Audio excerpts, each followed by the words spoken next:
성서들 속에서 대체적으로 사용되어지는 주제가 있는데 권선징악이라는 주제를 갖고 있어요. 권선징악. 착한 사람에 대해서는 더 잘 되게 되는 거고 악한 사람은 이제 징계한다라는 그런 의미를 갖고 있죠. 그래서 그런 모습이 영화에서만 나오는 게 아니라 현실에서도 그런 얘기가 있다는 거예요. 죄라는 것은 결코 감출 수 없는 것이라는 것을 우리가 깨닫게 된다는 거예요. 자, 우리는 지금 악한 시대라는 것을 알고 있어요. 여러분들이 살아가고 있는 이 시대는 악한 시대입니다. 왜 악한 시대인 걸 알고 있냐? 여러분들 주변이 악해서 그래요. 그런 악한 세상 속에서 결국에는 하나님이 드러나게 될 것이라는 얘기가 오늘 본문 말씀이에요.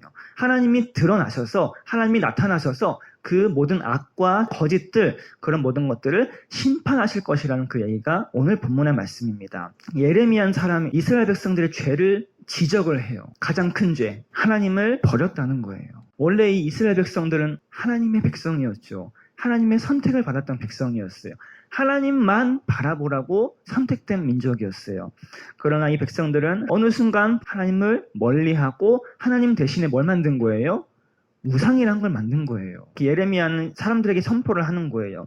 당신들이 그렇게 계속해서 죄를 지으면 분명히 하나님께서는 법에 따라서 여러분들을 징계하시고 심판하실 것입니다. 라고 말을 하는 거예요. 그것을 가지고 하나님의 공의라고 해요. 하나님의 공의. 하나님께서 공평하게 착한 사람은 착하게 대해주시고 나쁜 사람은 나쁘게 징계를 해주신다는 그런 얘기인데, 이스라엘 백성들은 항상 도와주셨던 신실하신 하나님의 은혜를 잊어버렸어요. 홍해길을 건너게 도와주신 하나님을 잊어버렸고, 광야에서 만나를 주셔가지고 먹고 살게 해주신 하나님의 은혜를 잊어버렸다는 거죠. 잊어버리고 뭘 선택했다는 거예요? 우상을 선택했다는 거예요. 열왕기상 18장 21절 말씀인데 들어보세요. 엘리야가 모든 백성에게 가까이 나아가 이르되 너희가 어느 때까지 둘 사이에서 머뭇머뭇하려느냐? 여호와가 만일 하나님이면 그를 따르고 바알이 만일 하나님이면 그를 따를지니라 하니 백성이 말 한마디도 대답하지 아니하는지라, 이렇게 말했어요. 자, 두 주인을 섬기는 거 하나님이 싫어하세요. 이 하나님과 우상을 동시에 섬길 것을 하나님이 원하시지 않는다는 얘기예요. 이 두 개 중에 뭐만을 섬겨라? 하나님만을 섬겨라 라고 하나님이 요청하시는 거예요. 왜 너희들 이스라엘 백성들 왜 하나님만을 섬기지 못하냐? 하나님만을 섬겨라. 하나님만을 섬기십시오. 요청을 하는 거예요.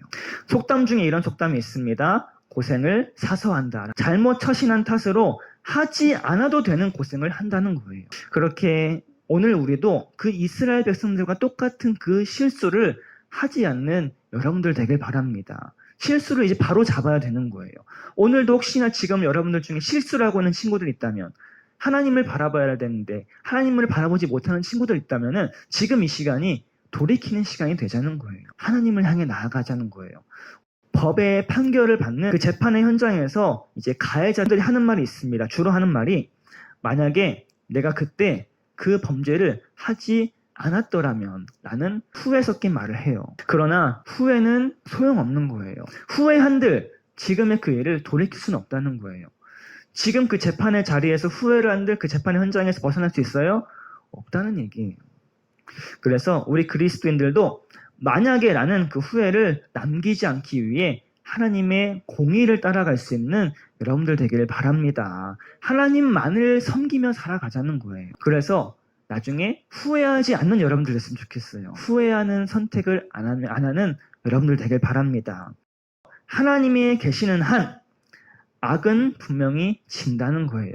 악은 지고 하나님의 선이 이긴다는 그 말씀이 우리가 갖고 있는 성경 말씀의 이야기라는 것입니다. 그것을 위해 예수님이 우리에게 오신 거예요. 예수님이 우리의 모든 죄를 용서해 주시기 위해, 더 이상 죄인으로 살아가지 않기 위해 도와주시기 위해 오셨다는 거죠. 그래서 그 예수님, 우리에게 오신 예수님, 또 공의로 심판하시는 하나님, 그 하나님을 꼭 붙잡고 하나님만을 선택함을 통해 살아가는 우리 나무부 여러분들의 인생이 되기를 바랍니다. 그래서 이번 한 주도 하나님만을 섬기며 살아가는 나무부 친구들 되기를 예수님의 이름으로 축복합니다.